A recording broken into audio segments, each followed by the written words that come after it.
When did you realize your parents saw you as property rather than a person? I grew up in a house where everything felt like a performance. My parents weren't violent or overtly cruel, but there was this constant undercurrent that nothing about me actually belonged to me. From my clothes to my hobbies to the friends I kept, everything had to align with what they thought would make the family look good. I didn't notice it at first because it was all I'd ever known. I thought it was normal for parents to decide what their kid liked or who they could see after school. It only started to feel wrong when I got older and began trying to carve out pieces of my own life. It became clearest during my senior year of high school. I'd been accepted to a college out of state on a partial scholarship. It wasn't the right college by their standards, but it was one I'd worked toward, saved for, and dreamed of. I remember sitting at the kitchen table with the acceptance letter spread out, my heart hammering with excitement. My mom skimmed it and immediately started shaking her head. My dad just folded his arms, his expression blank. Instead of congratulations, I got a lecture about how family comes first and how leaving would make them look like they'd lost control of me. My mom even said it would make my little brother think rebellion was acceptable. It was never about my future or my goals. It was about them. The same week, they went ahead and told everyone at our church that I'd be attending the local community college instead, which I hadn't even applied to. They didn't ask me. They just announced it like it was a done deal. People came up to me after service saying how proud they were I was staying close to home and how honorable it was to help out my family. I stood there smiling and nodding, but inside I felt like I was watching my life shrink. That was the first time it really hit me how little I was allowed to control. It wasn't just about school. When I got my first job at a bookstore that summer, my parents demanded half my paycheck every week. They said it was rent,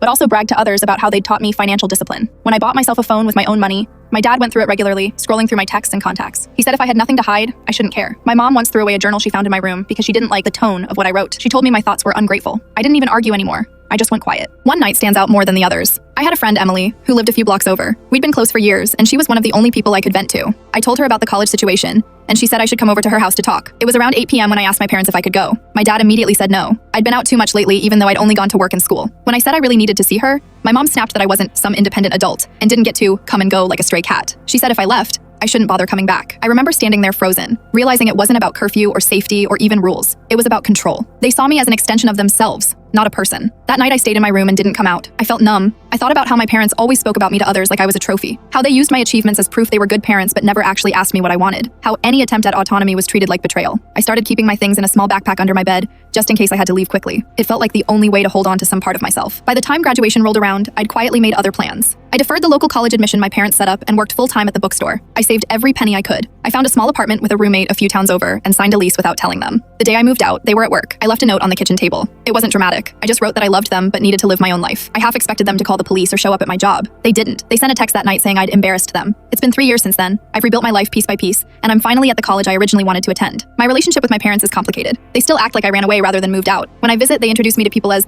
our daughter who we supported through everything, as if nothing happened. But I don't feel the same anymore. The moment I realized they saw me as property rather than a person wasn't one dramatic incident. It was 100 little ones that added up, and by the time I left, I already felt like a stranger in my own home. Now, when I think about it, I don't feel angry as much as I feel clear. I know who I am and what I will never allow again. I'm no one's possession, and that's the first time I felt like my life is actually mine.